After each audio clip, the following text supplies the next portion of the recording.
My name is Vic Victory, and I approve of this message. Ladies and gentlemen, my name is Vic Victory, and I do approve of this message, and I'm here for one particular reason, that's to shake this thing up. I don't like the way things are going right now. A lot of you don't like the way things are going, and I think we need to have some truth talk. We need to talk truth right now. So you're going to talk truth with Vic Victory, all right? Now, first of all, I'm not one to beat around the bush, or as some have said, to beat about the Romney. What I'm doing right here, as eloquently as possible, is I'm launching a write-in campaign against Bob Corker here in Tennessee. That's right. You too can vote other than Corker, who's running unopposed.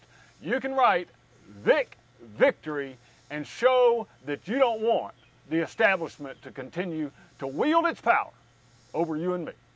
That's what we're about. I've been voting for 35 years now in various elections. You can do the math and tell me how old I am. That's right. I've voted every stripe there is known to man. I even almost voted for Ross Perot one time. I love the man's charts.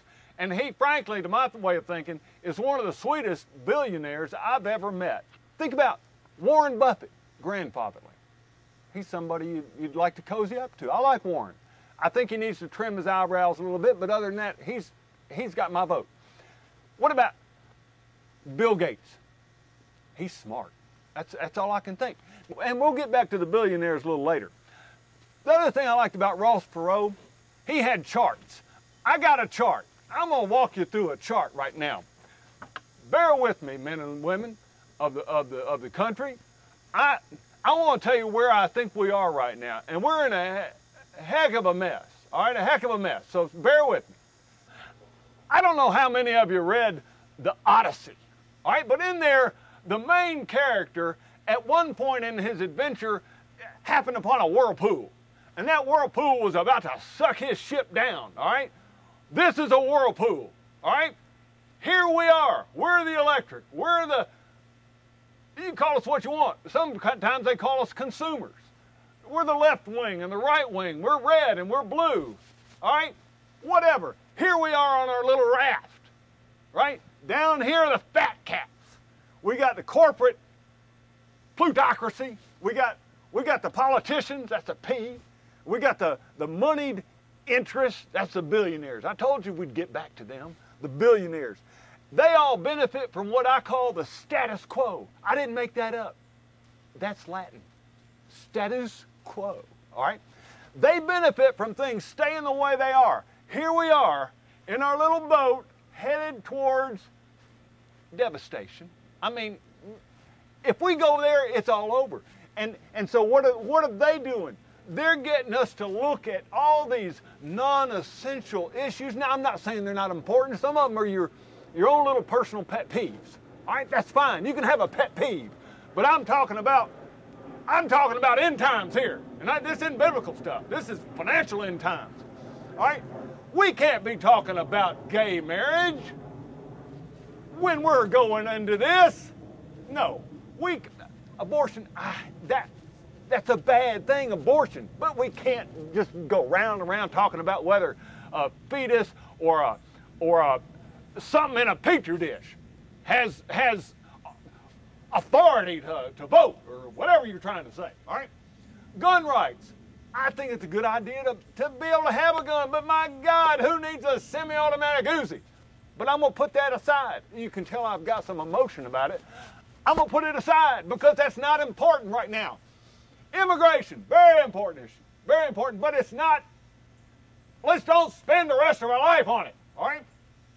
Then this issue of who is your God? Let everybody have their own God. So what is important, folks? What can we agree upon? I think these three things. Stay with me. The budget. Now, if we traipse on over into a $24 trillion debt over the next 10 years, which is what it's projected to be, ladies and gentlemen, we have gone into the whirlpool, and it's over.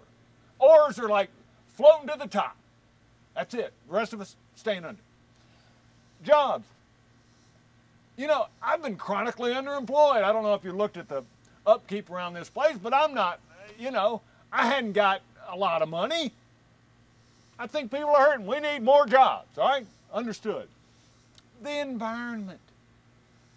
That's got to be at the top of our agenda. If we go another 8 degrees and polar ice cap melting and all those poor polar bears out there all alone on the dead-gum ice floe with their babies not making it, swimming and stuff. That's sad stuff. These are important. I think we can all agree. So my point, folks, this boat, we're all on here. And the problem is we got people on the left and people on the right rowing different directions. Now what happens? Visualize with me. You're in a dinghy and one side is rowing forward and the other side's rowing backwards. What do you get? You get status quo. Plus you get a little dizzy. I mean, you do that long enough, whoa, you're going to throw up over the side. All right? So what's happening? Left going forward, right's going backwards, and right goes forward for something they want, and left says no, no, no, and we're just spinning circles. They love this stuff. This is what, they're printing the money over there while we're going around and around and slowly but surely floating into the whirlpool.